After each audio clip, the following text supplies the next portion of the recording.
Ishorgi wahi akoi tamina bagi matam bunga mahangna pina bire aduna akoi ngasi akoi jamna maruiba topic ni ngasi maruiba di Ishorgi wahi di kutiyang marui aduna marui na ina harise mayamna su marui mi ni khallaga marui ba amne ni khallaga fajana akoi akoi tamina na ba akoi thorang tausi ngasi gi topic se marang kaiba punsi haiba adugi matangda ikoi ngasi ikoi tamina na ba ikoi thorang to minasi mayam ready ore ko pare dudi akoi Krista da lai khraba thajaba ama oina ngasi ikoi gi punsida ikoi awana mayama ngasi ikoi da Krista da lai khre haina hairaga su adum awa ana kya ama jomsillaga akoi gi punsida awana pa kyana dum thanna lei taragadi adumaina hingba taragadi akoi isana isada wahang hangba mathau tai habisini bako karigi damangno akoi ngasi Krista da lei leina akoi awana karigi adum manam akoi da nongkhalei se karigi no haibase akoi wahang hang mathau tai maramdi akoi thajagro matungda ngasi akoi gi punsida ngasai gi aram khorang ba akoi amada koktana akoi se yuad wana leiba se da seng na Ishor gi aning manate Ishu Kristana pamde aduna madu Ishor gi natte habisini bo amen aduna akoi na numin nungti khudingi akoi hairiba akoi gi punsida akoi awaba singa namhatlaga awat patana thallaga hingba bese ngasi Ishu Kristana sugimatik pamdabi maramna ngasi tayong pan sida Ishu Kristana ngasi tayong pan da lakhi karigi damta lakhi no nang aina ngasi wata padana hakchang phana nada yektana chaukhatna hingdabigi damakta mana lakhi aduna hairiba marang kai punsi phangnarugi damakta adugumlaba lairabagi horakpham oiriba sirap pap ki horakpham oiriba sirap ase masi maru phangna cross da lawthokre haibasini bako aduna ngasi Ishu Kristana well na thangi sirap adu dagi ngasi nang aibu handokre haibasini ba amen hallelujah Galatia 3:13 de koi pare dikhangani aduna ekoina ngasi marang kaina hingbase ngasi Ishor gi apamani aduna pakhol jaba polna su hai khibada koi jing nising minasi ngasi aikoi gi Prabhu Ishu Krista gi thawjal adu na koina khangi ibungogi lai bagi mapana na koina ina khunba yananaba yamna ina kulam labasu na koi maram gi damak mahakna yamna lai oirakhe hallelujah ngasi Yesu Kristana ngasi cross ta asugematik khamthenga lai oirakhe sinose aduna magi kana su leikhe kide mabu pangbini na kana su leikide mama tomdani cross ta mana loina ramba tinaramba pona mangna thadokhiba magi punsi pi phaoba asugimatik seningai phaoba leikhidaba mongda yamna tamthiba mongda aikhoigi nang aigi kanbi mapudo nang aina ina khunanaba nang aina awat leitana nang aina ngasi tayong pansida mangal oinanabagi damakta amen Krista gi sakhi oinanaba Krista gi blessing mayam do ekoina sakhi oina uthopa yananabagi damakta cross ta ibungom mahangna lai voi rakhe amen hallelujah aduna isno sing asi thagja khraba ikoi kudimagi punsida hairiba awana kya mayong na bataraga su awana pana thanlaga ngasai ikoina hingamba taraga su ngasi haiba numida sidagi taseng Ishor na pomdama aphapun kudimak to thadok bi pami aduga haiba marang kai punsida madu enjoy to honu pami haibasini aduna isno sing kayagi matik nang aigi punsida Ishor na awana pa leitana marang kai na hinganingi haibase ngasi ikoi matang manau ngaina ikoi nainamin na ba ikoi thorang to minasi ngasi ahanba topic ta aina thamjaning badudi Kristana ikoi bu marang kaina hinghaningi haibasini ba amen Ishu Kristana ikoi se marang kaina hinghaningi haibasini snowsing ngasi Prabhu Ishu Kristana tayang panda lakpagi maram mayam ma lei mana lakpagi maram adubu maram mayam singdugi marakta maram amadi kaino hai matamda magi macha singna awada pana thallaga hingbase ꯄꯥꯝꯗꯦꯕ ꯑꯗꯨꯒꯤ ꯃꯔꯝꯅ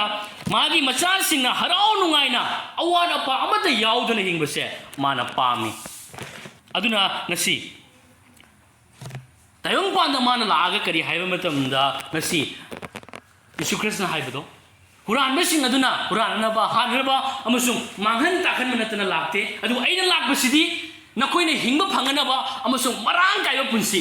ꯍꯥꯂꯦꯂꯨꯌꯥ ꯃꯔꯥꯡ ꯀꯥꯏꯕ ꯄꯨꯟꯁꯤ ꯑꯗꯨꯅ ꯊꯟꯅꯅꯕꯒꯤꯗꯃꯛꯇ ꯂꯥꯛꯄꯅꯦ amen ꯍꯥꯂꯦꯂꯨꯌꯥ ꯑꯗꯨꯅ ꯁꯤꯒꯤꯁꯤꯒ ꯑꯩꯅ ꯎꯍꯟꯖꯅꯤꯡꯕꯗꯨꯗꯤ ꯍꯤꯡꯕ ꯐꯪꯅꯕ ꯑꯃꯁꯨꯡ ꯃꯔꯥꯡ ꯀꯥꯏꯕ ꯄꯨꯟꯁꯤ ꯐꯪꯅꯕ ꯍꯥꯏ ꯍꯤꯡꯕ ꯍꯥꯏꯕꯁꯤꯗꯤ ꯁꯔꯒꯗ ꯂꯣꯝꯕ ꯅꯥꯏꯗꯅ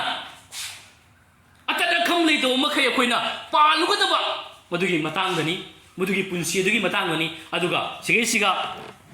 ꯃꯔꯥꯡ ꯀꯥꯏꯕ ꯍꯥꯏꯕꯁꯤꯗꯤ ꯇꯥꯏꯕꯪꯄꯥꯟꯁꯤꯗꯒꯤ ꯍꯧꯔꯒ ꯈ꯭ꯔꯤꯁꯇꯕꯨ ꯂꯧꯁꯤꯟꯕꯗꯒꯤ ꯍꯧꯔꯒ ꯑꯔꯥꯝ ꯈꯧꯔꯥꯡꯕ ꯑꯋꯥ ꯑꯅꯥ ꯑꯌꯦꯛ ꯄꯨꯝꯅꯃꯛꯇꯤ ꯀꯣꯛꯆꯔꯒ ꯃꯗꯨꯗꯒꯤ ꯅꯤꯡꯈꯥ ꯇꯝꯂꯒ ꯍꯤꯡꯕ ꯄꯨꯟꯁꯤꯗꯨꯒꯤ ꯃꯇꯥꯡꯗꯅꯤ ꯑꯃꯦꯟ ꯍꯥꯂꯦꯂꯨꯌꯥ ꯃꯁꯤꯗ ꯄꯩꯁꯥ ꯂꯨꯄꯥ ꯈꯛꯀꯤ ꯋꯥꯐꯝ ꯌꯥꯎꯗꯦ ꯁꯤꯒꯤꯁꯤꯗ ꯃꯔꯥꯡ ꯀꯥꯏꯕꯁꯦ ꯉꯁꯥꯏꯒꯤ ꯄꯨꯟꯁꯤꯗꯨꯅꯦꯕ ꯁꯦꯜ ꯈꯛꯇꯒꯤ ꯅꯠꯇꯦ ꯁꯤꯒꯤꯁꯤꯒ ꯅꯪ ꯍꯛꯆꯥꯡ ꯅꯥꯗꯅ ꯆꯠꯄ ꯉꯝꯗꯅ ꯄꯦꯔꯥꯂꯥꯏꯁ ꯑꯣꯏꯅ ꯂꯩꯔꯣꯅꯦ ꯅꯪ ꯁꯦꯜꯗꯨꯅ ꯌꯥꯕ꯭ꯔꯥ ꯌꯥꯗꯦꯕ ꯑꯗꯨꯅ ꯍꯤꯔꯝ ꯄꯨꯝꯅꯃꯛꯇꯅꯤ ꯍꯥꯏꯔꯤꯁे ꯁꯦꯜ ꯈꯛꯇ ꯄꯥꯏꯔꯒ ꯅꯠꯇꯦ ꯍꯛꯆꯥꯡ ꯐꯕ ꯋꯥꯈꯟꯗꯁꯨ ꯅꯦꯒꯦꯇꯤꯚ ꯈꯟꯅ ꯂꯩꯔꯣ ꯐꯠꯇꯕꯗ ꯈꯟꯅ ꯂꯩꯔꯣ ꯃꯥꯒꯤ ꯄꯨꯟꯁꯤꯗꯣ ꯅꯨꯡꯉꯥꯏꯇꯕꯗ ꯈꯟꯅ ꯂꯩꯔꯣ ꯑꯋꯥꯕꯒꯤ ꯋꯥꯈꯟꯗ ꯈꯟꯅ ꯂꯩꯔꯣ ꯃꯥ ꯄꯨꯟꯁꯤ ꯁꯥꯡꯅ ꯍꯤꯡꯒꯗ꯭ꯔꯥ ꯍꯤꯡꯉꯣꯏꯕ ꯑꯗꯨꯅ ꯐꯠꯇꯕ ꯋꯥꯈꯜ ꯅꯨꯡꯉꯥꯏꯇꯕ ꯋꯥꯈꯜ ꯂꯥꯡꯇꯛꯅꯕ ꯃꯌꯥꯝꯁꯤ ꯑꯩꯈꯣꯏꯅ ꯈꯟꯅ ꯂꯩ ꯇꯥꯔꯒꯗꯤ ꯄꯨꯟꯁꯤ ꯇꯦꯟꯕ ꯌꯥꯕꯅꯤ ꯑꯗꯨꯅ ꯉꯁꯤ ꯀꯩꯅꯣ ꯍꯥꯏꯕ ꯃꯇꯝꯗ ꯉꯁꯤ ꯑꯩꯈꯣꯏꯗ ꯃꯔꯥꯡ ꯀꯥꯏꯕ ꯄꯨꯟꯁꯤ ꯍꯥꯏꯕꯁꯦ ꯑꯩꯈꯣই ꯄ꯭ꯔꯣꯁꯄꯦꯔꯤꯇꯤ ꯉꯁꯥꯏꯒꯤ ꯀꯩꯅꯣꯗ ꯍꯥꯏꯕꯗꯣ ꯁꯣꯇꯦꯔꯤꯌꯥ ꯍꯥꯏꯕꯗꯣ ꯒ꯭रीꯛꯇ ꯉꯁꯥꯏꯒꯤ ꯑꯔꯥꯟꯀꯧꯕꯁꯦ ꯌꯥꯝꯅ ꯆꯥꯎꯕ ꯍꯥꯏꯇꯥꯔꯦ ꯌꯥꯝꯅ ꯑꯆꯧꯕ ꯄꯦꯀꯦꯖ ꯑꯃꯅꯦꯕ ꯃꯁꯤꯗ ꯂꯣꯏꯅ ꯏꯁꯣꯔꯅ ꯊꯥꯗꯣꯛꯄꯤꯕ ꯄꯨꯟꯁꯤ ꯍꯤꯂꯤꯡ ꯑꯗꯨꯒꯨꯝꯂꯕ ꯏꯪꯊꯕ ꯇꯞꯊꯕ ꯑꯗꯨꯒꯨꯝꯂꯕ ꯉꯁꯥꯏ ꯉꯥꯛ ꯁꯦꯟꯕꯤꯕ ꯄꯨꯝꯅꯃꯛꯁꯦ ꯃꯔꯥꯡ ꯀꯥꯏꯅ ꯌꯥꯎꯈ꯭ꯔꯕꯅꯦꯕ ꯍꯥꯂꯦꯂꯨꯌꯥ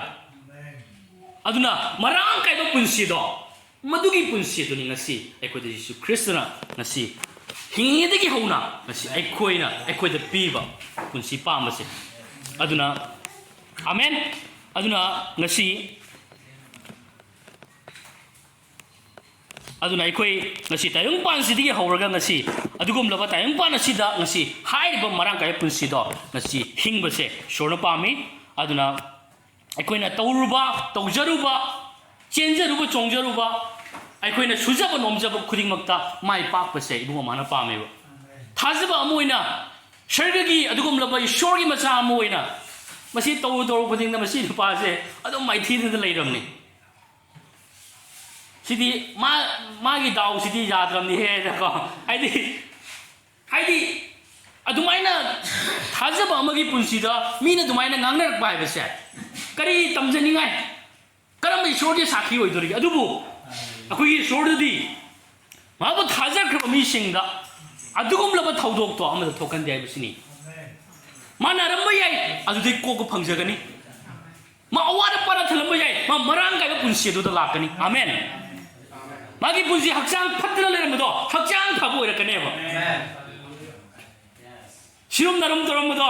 यामना तक टेकबा इचंग थौबा मी अमा मी कीदबा ईश्वरगी तमंता अचुमगी तमंता कीदबदो मा ओइरेयेबो आमेन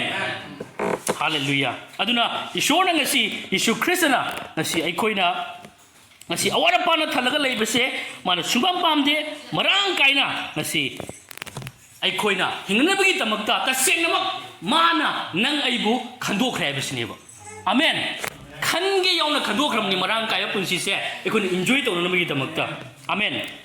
अदुना अइखोइ चांगनी बोइनबा नतेबा चांगनी बोइनबा अदुगा अइखोइ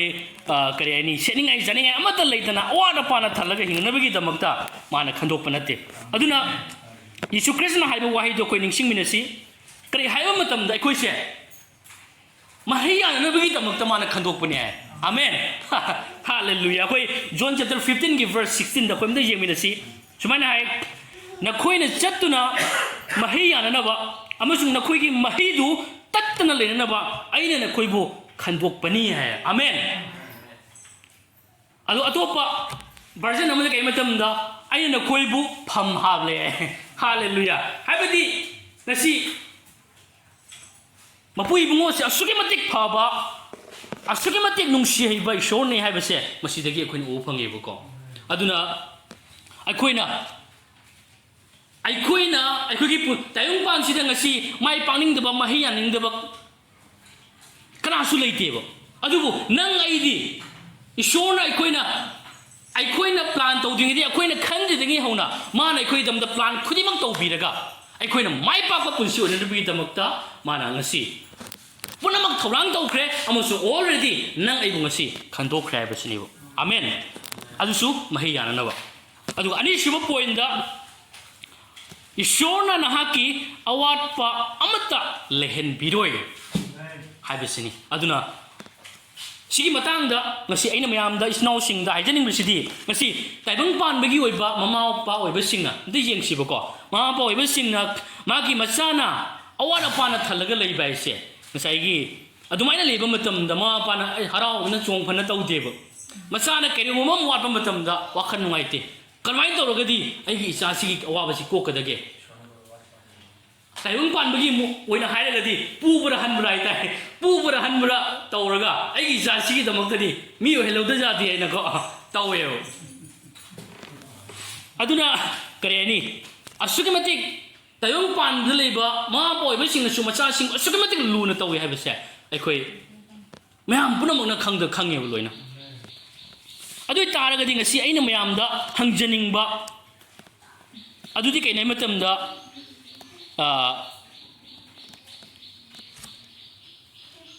mayam da aina siga aina uhanjaning ba dudi kai nei matam da ngasi aikoi miyoba se amtang munna khanseba miyoba se tasengna thawai da siraga akoi se kayani thawai da siba khaktana tana akoi thawai da laiduna akoi leibane seng haragadi pra thawai da kang akoi prong law ba kai do karim jaw do mong da akoi se leiram ne thaiba ko pra hang leiram ne akoi se pap ki maramna adubu ngasi ibungo mahangna ikoibu asugi mating nungsibagi maramna ngasi adugum laba khakchinba tawdo makhai magi amata ngaiba adugum laba machani pado nangai gi pap ki damak binabi bani amdang munna khanmina si sinau sing ibungo mahaki amata ngaiba machani pado phaoba ngasi nangai gi damakta binabi ba taragadi ngasi adu chumna just pi banate sinanabagi damakta pi bani amen adu taragadi sinau sing amtang munna koi khanmina si ngasi adugum laba sinanaba khakta natana kyagi matik mamal leiba personno kyagi matik leiba misak wahai matamda sargagi mayai tangbal la phamliba adugum laba ipai Ishor gi harau ja pham oiriba adugum laba yamna mamal leiba magi amma khakta ngairiba machani pa adu phaoba nangai gi tamakta khakchin do makai isnau sing pinabiri banewo amen adu taragadi ngasi magi mafamda nang aise kyagi matik mamal leira moidagi haibasini asugi matik ibungo mahaki mafamda ikoise yamna value leiba misak singakta oirabani haibasini hoi matom do yamda bajai adubu ngasi di koi khangminarsi asugi matik mamal lei maramdi machani pa adu phaoba nangai gi damukte pibiba haibase aikoise asugi matik mamal leiba mi sing haibasini amen aduna shogi wahine kayai asuki matik ngasi magi machani pa adu phaoba khakchin balai to maki pinabi bataragadi machani pa adu ga yauna pot khuding makse karamna lemna piridage hallelujah aduna koigi Romeo chapter 8 ki verse 32 da suman hai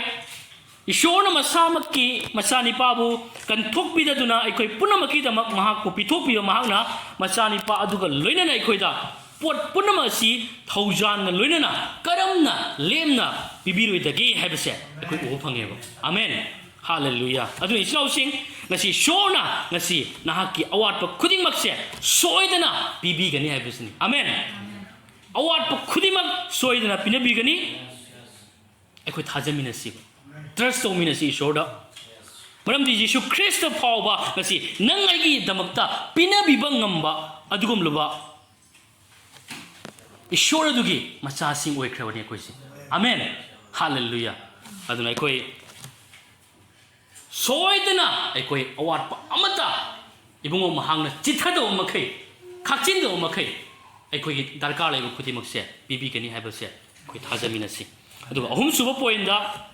asi Ishor na akoi gi awat pasing loina khangbiba adugumlabi Ishor ni maramdi kaino haiba matamda masigi aina masigi ahumsu point siga mari lena aina haijening bududi ngasi aikoi Ishor se loina khangyo akoina khangi aikoi Ishor sidi omniscient ne amen punamak khudingmak ubiba khangbiba ngamba adugom lo Ishor duni ngasi nang aina thajari base amen ni tagadi aikoi darkar ta khudingmak se mahangna khanglam loena khanba tawgono mana loina khangeba aigi punsida nang aigi punsida aigi sewali isani isagi awat pudo akoina khangi do sude singaragadi akoina khangi di khadang tani ba ai sewali ne adubu nang aigi darkar leibudo nang aigi awat pudo ibungone hena khangbieba amen masi keidoragadi harawgani masi keidoragadi nungaigani haibase mana hena khangbi bai tai adu akoi gi tungda kari tholakada ge haibasusu mana loina khangi ai tai aduna akoi gi kadai yona khangi ai matamda akoi gi awat ba singje nijadringi degi hanna hauna mana loi khanglera meisini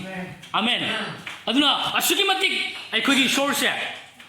punama khangbi ba adugum laba Ishor ne haibase akoi yengminasi akoi kenoda akoi Psalm 139 verse 4 das mein hai maramdi aigi ireida wa mata leitringida maramdi aigi ireida wa mata leitringida yengu he Jehovah nahangna pomna makhangbi he amen hallelujah aduna leisine ibungo da haijadringaida mana loina uraga khangaga ako ai tawramni thorang ai do ai tawri nan kai mo dumaina ngasai gi pot already mana thorang tawran leigre adugi am yona ngasai gi aikoi gi dama care to biba akoi gi dama khangbi ba akoi gi dama te lepi ba isinaw sing Jesus se kana gi sunati nang ai gi dama tane ba amen nang ai gi dama tane Jesus se aduna Ishorna aikoina pam aikoida Ishorna pam sidi langtang na bamata leitana ngasi aikoina maku thajaraga mabu trust tawraga aikoina leibase mana pami aduna magi mafamda aikoise asuki matik mamal leiba mising ne base khangaga leibase mana pami haitai bako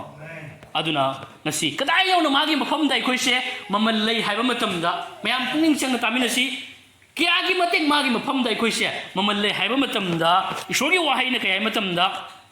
ngasi Prabhu Jesu Christ na haiba matam tang nisingminasi akoi Matthew chapter 6 ki verse 26 ta sumaina hai atiyagi usiek sing asi yengu makoina marusu hunde khausu khaude kaida su paisinde adubu nakoi gi sargada leiba napana makoibu thakpi nakoi di usiek sing degi yamna he na maru iba natrai amen yamna mamal leiba mi singi adubu usiek goya sing phaoba awana pa leitana thakpi riba pijabiriba adugu mai Ishor ni du taragadi nakoi di adugu usiek goya sing du degi hena kayagi matik mamal leib no haibase Ishor gi wahina ai koi gi baba du na hairi is no sing phongdok liba magi wai se koi thoi dama to roisi ta sing na mak ngasi man haibase usiek sing degi hena yamna maroi ba natra haibase ai koi khuding makta Ishor na wahang hangli is no sing Ishor na hangli asaki matik na koi se mamal leib natra ai gi mingda aigi phamda na koise mamal suki matik lei haibase hairi is no amen aduna aigi nu sijeraba koi church ki is no khuding makta ain hygienic mududi ai koise suki matik Christagi mafamda Ishorgi mafamda mamal yamlaba hiramani muktadagi helaba mi singni haibasini amen maramdi ꯑꯩꯈꯣꯏ ꯏꯁꯣꯔꯒꯤ ꯃꯐꯝꯗ ꯀꯌꯥꯒꯤ ꯃꯇꯤꯛ ꯃꯃꯜ ꯂꯩꯔꯕ ꯃꯇꯝꯗ ꯏꯁꯣꯔꯅ ꯀꯔꯤ ꯍꯥꯏ ꯌꯤꯁꯨ ꯈ꯭ꯔꯤꯁꯅ ꯍꯥꯏꯕꯗꯣ ꯀꯔꯤ ꯍꯥꯏꯔꯝꯃꯤ ꯁꯔꯒ ꯂꯩꯕꯥꯛ ꯑꯁꯤ ꯐꯥꯎꯕ ꯄꯤꯕꯤꯕꯁꯦ ꯅꯈꯣꯏꯒꯤ ꯅꯄꯥꯒꯤ ꯑꯄꯦꯟꯕꯅꯤꯍꯦ ꯍꯥꯏꯕꯁꯦ ꯑꯩꯈꯣꯏꯗ ꯍꯥꯏꯕꯤꯔꯝꯈ꯭ꯔꯕꯅꯦꯕ ꯏꯁꯣꯔꯒꯤ ꯅꯤꯡꯊꯧ ꯂꯩꯕꯥꯛ ꯐꯪꯖꯕꯁꯦ ꯑꯩꯈꯣꯏꯒꯤ ꯕꯕꯥꯗꯨꯅ ꯄꯦꯜꯂꯤꯅꯤ ꯏꯆꯤꯟꯅꯥꯎꯁꯤꯡ ꯑꯗꯨ ꯑꯣꯏꯇꯥꯔꯒꯗꯤ ꯑꯩꯈꯣꯏꯒꯤ ꯗꯔꯀꯥꯔ ꯂꯩꯕ ꯈꯨꯗꯤꯡꯃꯛꯁꯦ माना सोइदना पीबीगने हाइबसिनी आमेन खुदेमक मान अवारपा अमता लेहनबिरोय अदुना अखोगी ईश्वर से मचा सिंगना वालगा अवारपाना थलगा तुमिन लेथोपा तुमिन लेबी ईश्वर नतेबो आमेन अदुना अखोगी ईश्वर सिदी थबक तौबा ngamba अदुगुमलबा अखोगी तमक्ता फानबगी तमक्ता मिकोप खुदिन खनबिरिबा ईश्वरनि हाइबसे अखोई निंगसिंगमिनसी अदुगा अखोई थाजमिनसी हाइबसिनी आमेन अदुना इस्नाउसिंग ngasi अखोइना तामिनख्रबसिंगदुगी मरक्ता अइना पंजनिंगबसिंगदुदी ngasi प्रभु यीशु ख्रिस्टना एकजी अखोइना अवाना पा लेरगा नुमित खुदिंग अखोइना हिंगबसे माना सुंपाम पामदे अखोइना करेनी तायंगपानसिदा ngasi लेबा मतमसिदा अखोइ ngasi हाइरिबा लाइबगी होरफम ओइरिबा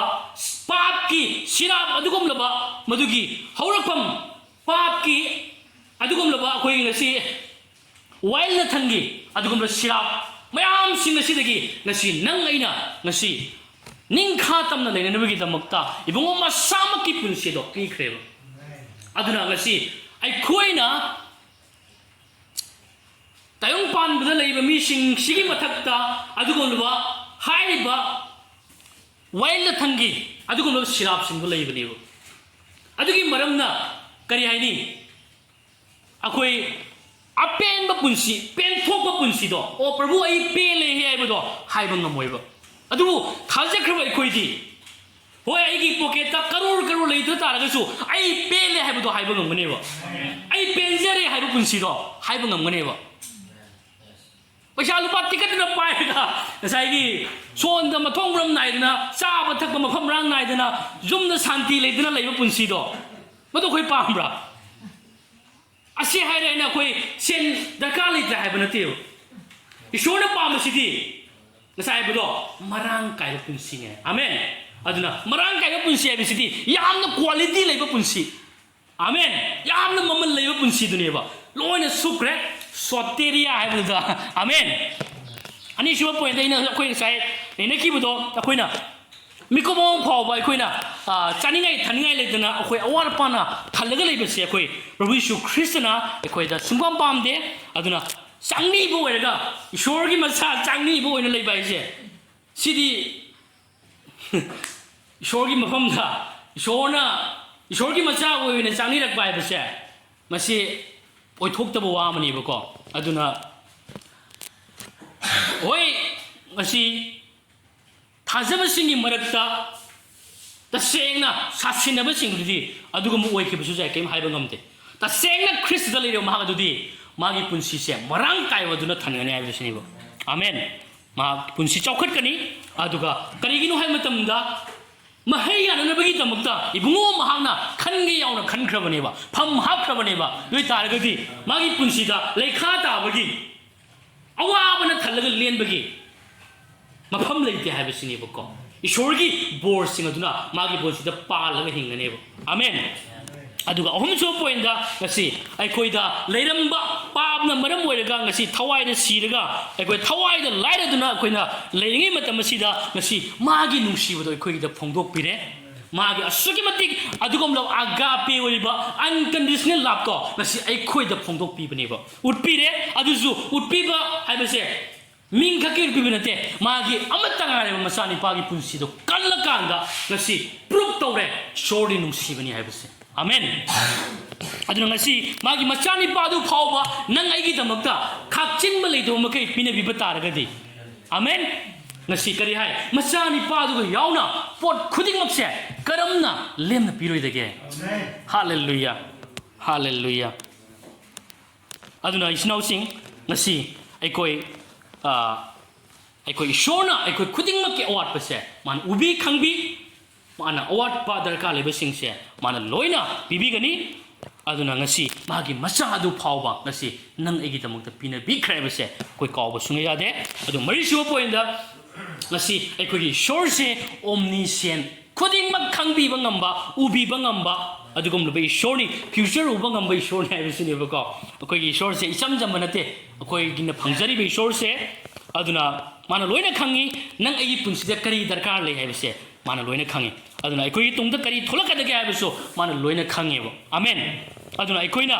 ꯑꯩꯈꯣꯏꯒꯤ ꯑꯋꯥꯠꯄꯁꯤꯡꯁꯦ ꯍꯥꯏꯖꯗ꯭ꯔꯤꯉꯩꯗ ꯅꯤꯖꯗ꯭ꯔꯤꯉꯩꯗ ꯑꯩꯈꯣꯏꯒꯤ ꯗꯔꯀꯥꯔ ꯂꯩꯕꯁꯦ ꯃꯥꯅ ꯂꯣꯏꯅ ꯍꯥꯟꯅ ꯈꯪꯉꯤ ꯍꯥꯏꯕꯁꯦ ꯃꯥꯒꯤ ꯋꯥꯍꯩꯗꯒꯤ ꯑꯩꯈꯣꯏꯅꯁꯨ ꯇꯥꯃꯤꯟꯅꯈ꯭ꯔꯦ ꯑꯗꯨꯅ ꯑꯩꯈꯣꯏꯒꯤ ꯏꯁꯣꯔꯁꯦ ꯑꯩꯈꯣꯏꯅ ꯑꯋꯥꯠꯄ ꯍꯦꯛ ꯎꯔꯒ ꯃꯥꯅ ꯇꯨꯃꯤꯟꯅ ꯂꯩꯊꯣꯛꯄ ꯍꯣ ꯋꯥꯖꯈꯤꯁꯅꯨ ꯋꯥꯔꯦ ꯑꯩ ꯄꯥꯡꯕꯤꯕꯒ ꯆꯣꯛꯊꯔꯦ ꯀꯥꯏꯅ ꯉꯁꯥꯏꯒꯤ ꯑꯗꯨꯃꯥꯏꯅ ꯉꯁꯥꯏꯒꯤ ꯑꯇꯟꯕ ꯐꯥꯎꯕ ꯑꯗꯨꯒ ꯑꯋꯥꯕ ꯐꯥꯎꯕ ꯑꯗꯨꯒꯨꯝꯂꯕ ꯏꯁꯣꯔ ꯅꯠꯇꯦꯕ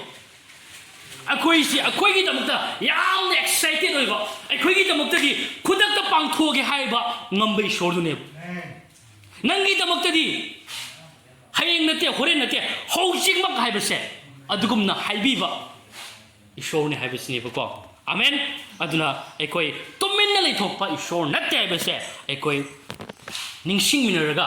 ꯑꯩꯈꯣꯏ ꯃꯁꯤꯗ ꯇ꯭ꯔꯁ ꯇꯧꯃꯤꯟꯅꯁꯤ ꯊꯥꯖꯃꯤꯟꯅꯁꯤ ꯍꯥꯏꯕꯁꯤꯅꯤ ꯑꯗꯨꯅ ꯏꯆꯤꯟꯅꯥꯎꯁꯤꯡ ꯑꯩꯅ ꯂꯣꯏꯁꯤꯜꯂꯛꯄ ꯃꯇꯝꯁꯤꯗ ꯑꯩꯅ ꯃꯔꯨꯑꯣꯏꯕ ꯋꯥꯍꯪ ꯑꯃ ꯑꯩ ꯃꯌꯥꯝꯗ ꯏꯆꯤꯟꯅꯥꯎꯁꯤꯡꯗ ꯍꯪꯖꯅꯤꯡꯕꯗꯨꯗꯤ ꯏꯁꯥꯅ ꯏꯁꯥꯗ ꯑꯝꯇ ꯍꯪꯃꯤꯟꯅꯁꯦꯕ ꯏꯁꯥꯅ ꯏꯁꯥꯗ ꯑꯝꯇꯪ ꯍꯪꯃꯤꯟꯅꯁꯤ ꯀꯔꯤꯅꯣ ꯍꯥꯏꯕ ꯃꯇꯝꯗ ꯃꯄꯨ ꯏꯕꯨꯡꯉꯣꯅ ꯃꯥꯒꯤ ꯑꯃꯠꯇ ꯉꯥꯏꯔꯕ ꯃꯆꯥꯅꯤꯄꯥꯗꯨ ꯐꯥꯎꯕ ꯈꯥꯛꯆꯤꯟꯕ ꯂꯩꯇꯕ ꯃꯈꯩ ꯉꯁꯤ ꯑꯩꯈꯣꯏꯒꯤꯗꯃꯛꯇ ꯄꯤꯅꯕꯤꯔꯕ ꯐꯥꯎꯕꯗ ꯅꯍꯥꯛ ꯆꯤꯡꯅꯕ ꯂꯩꯔꯤꯕ꯭ꯔꯥ ꯍꯥꯏꯕꯁꯤꯅꯤ ꯅꯍꯥꯛ ꯆꯤꯡꯅꯕ ꯂꯩꯔꯤꯕ꯭ꯔꯥ ꯍꯧꯖꯤꯛ ꯑꯩꯈꯣꯏ ꯇꯥꯃꯤꯟꯅꯈ꯭ꯔꯕ ꯋꯥꯔꯤꯁꯤꯡ ꯑꯁꯦ ꯑꯩꯈꯣꯏ ꯃꯌꯥꯝꯒꯤꯗꯃꯛ ꯕꯣꯔꯒꯤ ꯃꯁꯛ ꯑꯣꯏꯁꯅꯨ ꯑꯩ ꯏꯁꯣꯔꯗ ꯇꯦꯜꯂꯞꯅ ꯆꯪꯖꯒꯦ ꯊꯥꯒꯠꯆꯔꯤ ꯄ꯭ꯔꯚꯨ ꯅꯍꯥꯛꯄꯨ ꯍꯥꯏꯅꯤꯡꯉꯥꯏ ꯂꯩꯇꯅ ꯊꯥꯒꯠꯆꯔꯤ ꯄ꯭ꯔꯚꯨ ꯏꯕꯨꯡꯉꯣ ꯅꯍꯥꯛꯀꯤ ꯅꯨꯡꯁꯤꯕꯁꯤꯗꯤ ꯄ꯭ꯔꯚꯨ ꯑꯉꯛꯄ ꯐꯪꯕ ꯅꯨꯡꯁꯤꯕꯅꯤ ꯄ꯭ꯔꯚꯨ ꯏꯕꯨꯡꯉꯣ ꯁꯔꯒꯗ ꯉꯥꯟꯊꯣꯏꯔꯤꯕ ꯅꯍꯥꯛꯀꯤ ꯍꯔꯥꯎꯖꯐꯝ ꯑꯣꯏꯗꯨꯅ ꯂꯩꯔꯤꯕ ꯌꯥꯝꯅ ꯃꯣꯜ ꯌꯥꯝꯈ꯭ꯔꯕ ꯅꯍꯥꯛꯀꯤ ꯑꯃꯈꯛꯇ ꯉꯥꯏꯔꯤꯕ ꯅꯆꯥꯅꯤꯄꯥꯒꯤ ꯄꯨꯟꯁꯤꯗꯣ ꯀꯔꯤꯁꯨ ꯅꯠꯇ꯭ꯔꯕ ꯑꯩꯈꯣꯏꯒꯤꯗꯃꯛ ꯅꯍꯥꯛꯅ ꯄꯤꯊꯣꯛꯄꯤ ꯄ꯭ꯔꯚꯨ ꯏꯕꯨꯡ ꯉꯁꯤꯗꯤ 이보고 나학나 세미키바 이코이세 그야기 마틱 마말레 해베세 코이 강자레 프로 나학나 수기 마틱 농시비 해베세 코이 우호 방자레 프로 나차 오이 크르바싱나 아와라빠나 탈라가 짜바 타고 방드나 아나 아이나 탈라가 하라오바 누가이바 아무튼 레이트는 렌베세 프로 나학나 믿고 보면 파워 빰데 해베세 코이 나학기 와히드기 우호 방이 프로 다같이 프로 아수게 마틱 농시비두나 아이코기다막 락비두나 크로스 시비두나 아두금르바 시랍 쿠팅막 나항을 럭톡비 크레이 코이데기 나시디 마랑 까이바 분시도 나항 나이 코이기 탁다 히타비레 프로 쿠팅막 싱제 나하기 타우자기 마판데기니 프로 아이코이기 아이코이는 니제드게디기 해 하우나 프로 나항 우비바 강비바 아두 각다나타나 날까레바 쿠팅막수 비비리바 프로 이봉어 나하고 타겠잖아 아또빠 까나보 코이네 타자가니 나하고 아또빠 까나보 쿠rum가니 프로 나한테 아행바 이쇼드니 나한테 야나 농시해바 이쇼드니 해버세 나시 에코 야나 생나 강에 프로 에코기 뿡ning 랑땅나 뭐 쿠디마 에코 뿡꼬꼬 그래 프로 아와바 뿌나마 꼬 그래 프로 에코다 레람바 에코다 이봉어 나시 나한테 와하이드기 에코다 밥 따람도 쿠디마 생나 밥 따한 비비기다 하이닝아이는 타겟제 에코이 나시 틸리바 딱크바 이시나 쿠딩막 소이다나 나항나 타박도 비두나 이봉어 타우잔 비가니 헤나 보르기 마서고 헨 비가니 하이비기 타즈버걸로이나 쿠디막 예수 크리스토기 밍다 하이저버니 아멘